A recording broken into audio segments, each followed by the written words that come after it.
अपने YouTube channel के ideal institute पर स्वागत करती हूँ। दोस्तों, पढ़ने की श्रृंखला में आज हम थोड़ा आगे बढ़ते हैं और आज की श्रृंखला हमारी है तत्सम और तद्भव शब्द की पहचान। वैसे तो हम तत्सम और तद्भव शब्द ज्यादातर याद करते हैं, बट आज हम आप लोगों के सामने एक छोटी सी जादुई ट्रिक लेके आए हैं, जिसके माध्यम से आपको पता चल जाएगा कि तत्सम और तद्भव शब्द को कितनी आसानी से पहचाना जा सकता है। तो आज हम चलते हैं इस ट्रिक पे बात करते हैं। तो बच्चों, तत्सम और तद्भव शब्द की पहचान करने के लिए एक तरफ हम तत्सम शब्द लिख रहे हैं, एक तरफ उसके कुछ तद्भव शब्द लिख रहे हैं। तत्सम में बच्चों क्या होता है, सबसे पहले दोस्तों छह शब्द वाले अक्षर आते, छाते छतरी वाले जितने भी अक्षर आपके आएंगे, छाते छतरी वाले जितने अक्षर आपके आते हैं, ये क्या होते हैं, तत्सम होते हैं। ये आपकी एक ट्रिक है, इसको आप लोग हमेशा अपने माइंड में एक मैप बना लीजिएगा। छतरी वाला जो छह आता है उससे बनने वाले जो शब्द होंगे वो हमेशा आपके तत्सम में आएंगे, जैसे अक्षर। अब यही तत्सम शब्द आपका तद्भव में क्या परिवर्तित होगा, ये भी ध्यान दीजिएगा। अक्षर हो गया, क्षीर हो गया, परीक्षा हो गया, साक्षी हो गया, क्षेत्र हो गया, अच्छी हो गया, अछत हो गया। अब इन शब्दों का जब हम जो तत्सम लिखे हैं छह वाले शब्द, अब हम इनको तद्भव में देखते हैं कि इनको हम क्या पढ़ते हैं। तो अक्षर को हम तद्भव में हमेशा जो ये छा रहेगा, या तो ये खा में परिवर्तित होगा, या तो ये छाते छाता वाले छा में परिवर्तित होगा। तो इस बात को आप लोग ध्यान रखिएगा, जब खा या छा मतलब छाता वाला छा जब आएगा तो ये आपका तद्भव शब्द होगा। इसमें ये अक्षर वाला आपका ऐसा अक्षर लिखा जाएगा, खीर, यहाँ खीर बन जाएगी, यहाँ छा जो है खा में परिवर्तित होगा, और यहाँ छा जो है इस वाले छतरी वाले छा में परिवर्तित हुआ है। इस बात को आप लोग ध्यान देंगे। देन आता है हमारा परीक्षा, यहाँ ये परीक्षा वाला शब्द इस वाले छा में परिवर्तित हो गया। देन फिर साक्षी आया, फिर ये छा आपका खा में परिवर्तित होकर साखी हो गया। फिर क्षेत्र आया, क्षेत्र खा में परिवर्तित होकर खेत हो गया। फिर अच्छी आया, अच्छी जो है अच्छी का मतलब होता है आंख या नेत्र, यहाँ ये खा में परिवर्तित है, यहाँ ये छा खा में परिवर्तित हो गया। देन अक्षत आ गया, फिर अक्षत का ये अक्षत हो गया। तो कहने का मतलब ये है, ये वाला जो छा होता है बच्चों, या तो ये खा में परिवर्तित होगा या तो ये छ में परिवर्तित हो। खा और छतरी वाला छा जितने लगा रहे उसको आप याद रखिएगा कि वो हमारा तद्भव है, और छतरी वाले छह वाले शब्द हमारे हमेशा तत्सम है। तत्सम जो होते हैं ये संस्कृत के ही शब्द होते हैं। तत् मतलब उत्सम मतलब समान, मतलब संस्कृत के समान वाले शब्दों को हमेशा हम तत्सम कहते हैं। मैंने एक वीडियो में तत्सम तद्भव आपको पढ़ाया है, आज इसमें तत्सम और तद्भव को पहचानने की ट्रिक मैं बता रही हूँ, जिससे आप इजीली शब्दों को पहचान जाएंगे। नंबर 2 नियम हमारा आता है बच्चों, वा शब्द वाले अक्षर। नंबर 2 में आता है कि वा शब्द वाले, एक वा होता है दोस्तों और एक वा होता है। तो वा वाले अक्षर हमेशा आपके तत्सम होंगे। ये आप अपने दिमाग में बैठा लीजिए बात कि जितने वा आएगा वो हमारा तत्सम होगा।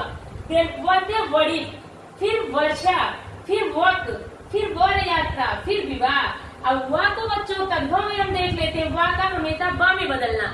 अगर आपका वा वाला शब्द तत्सम है तो बा वाला शब्द आपका क्या होगा, तद्भव होगा। तो वा का बा में बदलना। अब देखिए, वड़ी मतलब क्या हो गया, बनिया हो गया।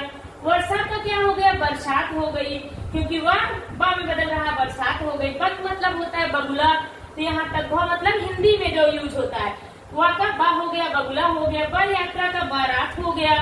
विवाह का ब्याह हो गया, तो विवाह वाले शब्द आपके ब्याह हो गए। नंबर 3 नियम हमारा आता है साथियों। नंबर 3 नियम क्या है, षटकोर वाला शा और तालव्य शा वाले शब्द, ये वाला सा जिसको षटकोर सा बोलते हैं, और एक तालव्य वाले शब्द, जो भी अक्षर इन दोनों शब्दों से बनने वाले अक्षर को हम तत्सम के अंदर इंक्लूड करते हैं। जैसे श्यामल, शक, सुंड, ससुर, दर्शन।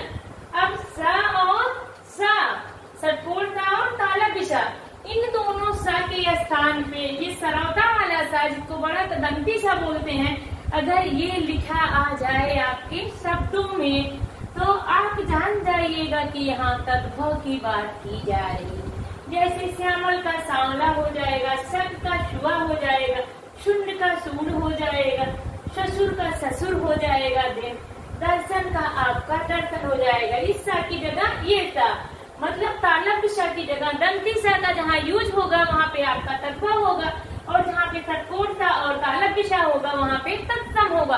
तो ये 2-3-4 नियम है, इसको अपने ध्यान में बहुत अच्छे से आप लोग बैठा लीजिएगा, जिससे आप लोग तत्सम शब्द की पहचान बहुत अच्छे से कर लेंगे। एक और नियम आता है री और त्रा वाले शब्द।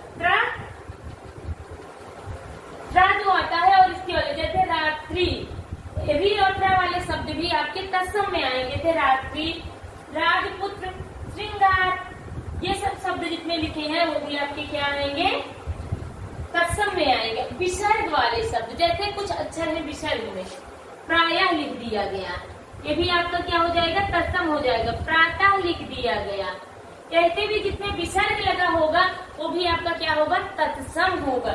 और बच्चों ये रात्रि का जब यूज करेंगे ये त्रा आपका ता में बदल जाता है। जैसे राजपुत्र लिखा है तो ये राजपूत हो जाएगा, श्रृंगार लिखा है तो यहाँ श्रृंगार ऐसा लिखा जाएगा।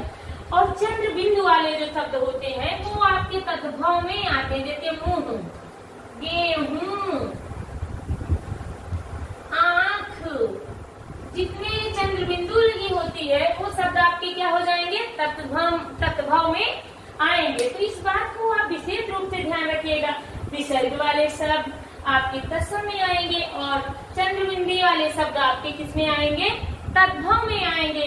तो ये सारे नियमों को आप ध्यान रखेंगे, सा वाले नियम, रीत्रा वाले नियम और विसर्ग वाले नियम, चंद्रबिंदु वाले नियम और पहले भी जो नियम बताए हैं। तो बच्चों आज हम क्या बात करेंगे, कल हमने स्त्री और पुल्लिंग, स्त्रीलिंग और पुल्लिंग इनकी पहचान करवाया था, आपको एक वीडियो में ट्रिक बताया हुआ था कैसे पहचान करते हैं। उससे मिलते जुलते और तत्सम और तद्भव से मिलते जुलते कुछ क्वेश्चन आपसे पुट अप कर रहे हैं, और क्वेश्चन को आप लोग देखिए जो कि एग्जाम पॉइंट ऑफ व्यू से बहुत ही इम्पोर्टेंट है बच्चों। तो मान लीजिए क्वेश्चन आपका है बाल का स्त्रीलिंग क्या होगा, ये आपसे क्वेश्चन पूछ लिया गया, बाल का स्त्रीलिंग क्या होगा, तो आप क्या आंसर देंगे, बाल का हो जाएगा, बाल मतलब लड़का और बाला मतलब लड़की, जहाँ आ लगा दिया जाता है वहाँ वो स्त्रीलिंग में बदल जाता है। जैसे अज मतलब बकरा, अजा बकरी, जा आ की मात्रा लगा तो वो स्त्रीलिंग में परिवर्तित हो गया। देन एक शब्द आता है बड़ा ही इम्पोर्टेंट शब्द कवि, ज्यादातर ये कवित्री लिखने का आता है। कवि का स्त्रीलिंग कवित्री, इसकी वर्तनी बहुत पूछी जाती है, कवित्री की हो गई, श्रृंगार की हो गई, उज्जवल की हो गई। एक दिन हम आप लोगों को वर्तनी के कुछ शब्द पढ़ाएंगे। तो कवि का कवित्री, अब इसमें ध्यान दीजिएगा कवित्री लिखी कैसे जाती है, इस बात को आप लोग विशेष ध्यान दीजिएगा, कवित्री की वर्तनी कैसे लिखी जाती है। साधु दे दिया गया, पूछ लिया गया साधु का स्त्रीलिंग क्या हो गया, उसमें बहुत सारे ऑप्शन दिए रहेंगे, लेकिन आप क्या लिखेंगे, साध्वी। छात्र का एक बहुत ही इम्पोर्टेंट क्वेश्चन है, मान लीजिए पूछ लिया गया छात्र का बहुवचन क्या होगा। छात्र का तो छात्राएं लिखेंगे नहीं, आप लोग क्या नहीं लिखेंगे, छात्राएं नहीं लिखेंगे, तो छात्र का बहुवचन हो जाएगा छात्रों।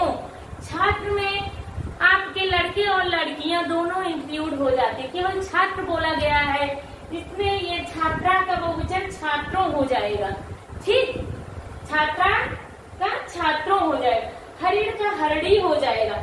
और मान लीजिए बच्चों पूछ लिया गया पुस्तक शब्द क्या है, पुल्लिंग स्त्रीलिंग, क्या बताएंगे, पुस्तक क्या है, स्त्रीलिंग है।